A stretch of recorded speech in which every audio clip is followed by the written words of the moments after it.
share, komen, like, dan isinya bongso ngono-ngono kuwi. Semuanya copy paste.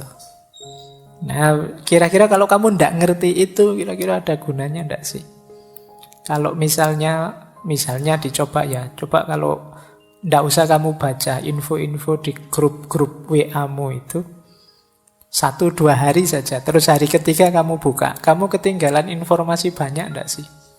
Ada hal penting yang terlewat ndak sih? Atau ya biasa saja itu, Pak? Saya bisa langsung ngikuti di hari ketiga itu, bisa ngobrol lagi, ndak ada yang ketinggalan sama sekali. Oh, berarti mungkin banyak pembicaraan yang ndak penting. Nah, coba ya kamu sendiri yang ngecek sejauh mana sih aktivitasmu sehari-hari itu bermakna. Ayo, sejak pagi sampai malam hari ini sudah melakukan apa saja? Berapa persen dari yang kita lakukan itu hal penting, berapa persen hal rutin, dan berapa persen hal tidak penting. Nanti akan kelihatan siapa diri kita. Baik, saya lanjutkan. Ini yang terakhir, ada pandangan dari Paulo Coelho. Ini penulis. Tulisannya banyak, kata dia, santailah, biarkan pikiranmu menjadi kosong, dan kejutkan dirimu dengan harta karun yang mulai mengalir dari jiwamu. Jangan lupa, jiwa kita ini khazanah yang luar biasa. Kalau teman-teman mau membacanya. Nah, khazanah yang luar biasa ini sering terpendam, tidak muncul. Kenapa? Karena kita sibuk oleh hal-hal di luar diri. Sampah pikiran kita banyak sekali, luar biasa. Sehingga tidak bisa masuk lagi hal penting justru dari dalam diri kita sendiri. Maka kata Coelho, santailah, coba. Tidak usah mikir apa-apa, biarkan dirimu jernih. Nanti ada banyak hikmah yang mengalir dari jiwamu. Ada banyak wawasan-wawasan yang mungkin mengejutkanmu.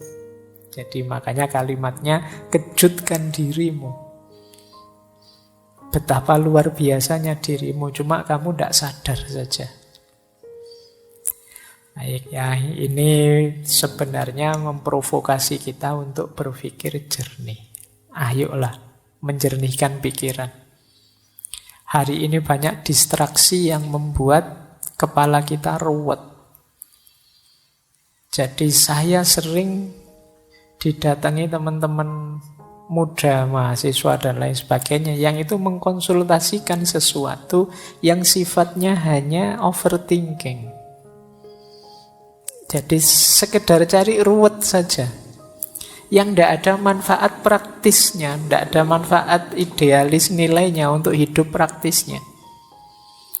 Nah ini tidak saya salahkan, ya tetap luar biasa, betapapun nambah wawasan, nambah ilmu itu bagus. Tapi kalau bahasa saintifiknya kurang tepat guna. Jadi ya nambah ilmu oke saja, nambah wawasan oke saja. Tapi kalau bisa ya yang paling tepat guna, manfaat untuk meningkatkan kualitas dirimu dan kualitas hidupmu. Jadi jangan hanya dipilih, wah rasanya ini menarik Pak. Ya, kalau menarik ya banyak hal menarik, luar biasa. Tapi itu manfaat enggak untuk hidupmu? Penting enggak untuk peningkatan kualitas dirimu? Nah, baik, ya mumpung masih muda. Jadi kalau timbunan wawasanmu itu sesuatu yang manfaat, baik untuk dirimu dan untuk lingkunganmu, ya insya Allah nanti kalian akan jadi orang yang hidup seperti dijanjikan Allah. Semakin nambah ilmunya, semakin tinggi derajatnya. Baik, bismillah. Yuk kita mulai bersih-bersih. Ya, ini yang ada di pikiran kita, yang penting dibersihkan. Nanti pelan-pelan ya kita bersihkan satu-satu. Yang pertama, negative thinking. Yang kedua, overthinking. Yang overthinking nanti kita langsung shortcut saja bagian praktisnya karena kita sudah pernah membahas ini meskipun digabung dulu dengan insecurity. Dan yang ketiga, dirty mind. Dirty mind itu pikiran yang kotor. Ya, biasanya kalau kalian buka kamus, dirty mind itu pikiran sing pikirannya itu arahnya ke situ-situ terus. Ya, situ-situ kalian ngerti lah ya, sudah balik semua kan ini. Saya tidak perlu menjelaskan detail, apalagi dikasih ilustrasi gambar kan tidak perlu. Kalian sudah ngerti, pikiranmu gambarnya sudah begitu semua. Ini pikiran kotor. Mungkin kalian gelisah, ini caranya piye ya menghapus ini. Begitu melihat terkenang-kenang terus. Video tahun berapa itu masih ada gambarnya di sini nempel. Bahkan kamu masih apal itu, kamu simpen di folder mana, tersembunyi di mana, itu hanya kamu yang tahu. Nah, ini berhubungan dengan pikiran kotor, dirty mind. Ya kalau pikiranmu tidak jernih, wong tadi hidupmu itu dibentuk oleh pikiranmu, jangan-jangan ya kamu profilmu tidak jauh-jauh dari situ. Kalau kacamata kotor, melihat apa saja di sekelilingmu, ya rasanya realitas sekelilingmu itu kotor. Jangan-jangan yang salah bukan realitasnya, tapi memang kacamatamu yang salah. Pikiranmu yang kotor. Sehingga rasanya melihat apa saja koyok-koyok sekeliling kita itu kotor. Nah, nanti kita lihat ya gimana caranya untuk membersihkan dirty mind. Malam hari ini kita agak panjang mungkin membahas negative thinking, karena betapapun over dan dirty itu ya bagian dari pikiran yang negatif. Bismillah, kita awali yang pertama, bersih-bersih pikiran negatif. Pokoknya mikirnya jelek-jelek terus. Pikiran negatif itu pikiran apapun yang terkait dengan kondisi emosi kita yang destruktif atau tidak menyenangkan. Mungkin berhubungan dengan kemarahan, kecemasan, depresi, pesimis. Pokoknya melihat apa-apa serba negatif. Jadi pikiran negatif itu lihat sisi buramnya sesuatu. Ini pikiran negatif. Lihat minuman gini aja, wah jangan-jangan ini diracun sama anak-anak ini. Saya, jangan-jangan ada yang benci saya, ada yang... Ini pikiran negatif. Jadi, mau melakukan apa saja yang diambil sisi buruknya. Ini hati-hati, karena kalau kita sudah habit pikiran negatif itu, ya apa saja kita persepsi sebagai negatif. Jangankan yang memang negatif, yang positif pun dilihat sisi negatifnya. Ada orang tidak ke masjid, wah ngaku muslim kok tidak ke masjid, dasar. Nanti ada orang ke masjid, alah itu pencitraan. Alah, susah. Ada orang baik dibilang pencitraan, nanti apalagi orangnya jahat beneran. Jadi pikirannya selalu negatif. Nah, negative thinking itu sebagian besar pikiran negatif itu banyak yang tentang diri kita sendiri. Misalnya, aku ini memang orang yang gagal kok. Aku ini memang orangnya mengecewakan kok. Tidak ada orang yang sayang padaku. Semuanya benci padaku. Semuanya ingin memanfaatkanku saja. Nah, ini pikiran-pikiran negatif. Nanti ada orang nolong kita, wah kamu merendahkan aku ya, emangnya aku tidak bisa sendiri. Tidak ada yang nolong marah-marah. Ini orang tidak ada yang punya empati, semua dasar. Sulit melawan orang yang pikirannya negatif.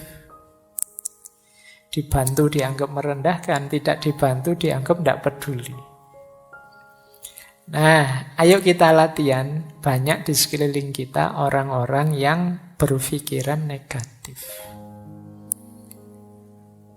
Cirinya apa pikiran negatif itu? Cirinya secara umum ada 4. Pikiran negatif itu otomatis yang pertama. Datang begitu saja. Kalau orang sudah berpikir negatif, ya tidak pakai diusahakan. Sebentar Pak, saya lihat sisi negatifnya, tidak begitu. Otomatis yang muncul itu negatif sudah. Ini sifatnya otomatis. Tidak secara sengaja dirancang untuk negatif, memang wataknya watak negatif. Jadi kalian mungkin ada yang sering berpikiran negatif, sadarilah bahwa itu munculnya sering otomatis saja. Mungkin karena sering kita lakukan, sering kita biasakan. Yang kedua, pikiran negatif itu distorted, terdistorsi. Maksudnya terdistorsi itu kalau melihat sesuatu tidak utuh, hanya dilihat sisi jeleknya saja. Misalnya ngaji filsafat ini kan kurangnya juga banyak. Meskipun bagi banyak orang manfaatnya juga ada, tapi yang manfaat tidak dilihat, yang dilihat jeleknya saja. Mungkin ngaji kok selesainya jam 10 malam, itu pun ngomong sendiri Pak Faiznya tidak ada. Nah, itu memang jelek yang bagian itu. Kemudian ngaji kok tidak ada rekaman videonya, kalau direkam suara saja, saya sering dikritik itu. Biar saja lah, biar ada jeleknya untuk mancing yang pikirannya negatif. Jadi kalau tidak begitu kan tidak terpancing, tidak kelihatan kalau pikiranmu negatif. Jadi pikiran negatif itu terdistorsi. Jadi melihat apa-apa dipotong bagian negatifnya. Orang seperti ini biasanya sulit senyum. Pikirannya ruwet, terus kalau ada apa-apa itu jadi serba khawatir, serba cemas, karena dia menggunakan kacamata buram terus, negatif terus. Yang ketiga, obstruktif. Obstruktif itu pikiran ini menghalangi kita untuk mencapai tujuan-tujuan tertentu. Karena pikiran negatif ini akhirnya kita kuliahnya tidak bisa maksimal. Mau kuliah ke kampus bawa motor, wah di kampus itu parkirannya kacau, kalau motorku hilang gimana? Mau ke kampus naik trans, nanti naik trans itu kadang tidak jelas juga, nanti jangan-jangan aku malah telat, jangan-jangan mau bareng temen, nanti malu, nanti masuk bareng, wong punya motor sendiri malah anunya bareng. Jadi pikirannya ruwet, akhirnya tujuan-tujuan hidup banyak yang tidak terpenuhi. Itu namanya obstruktif. Menghalangi kita mewujudkan keinginan. Ini berarti pikiran itu sudah negatif sudah.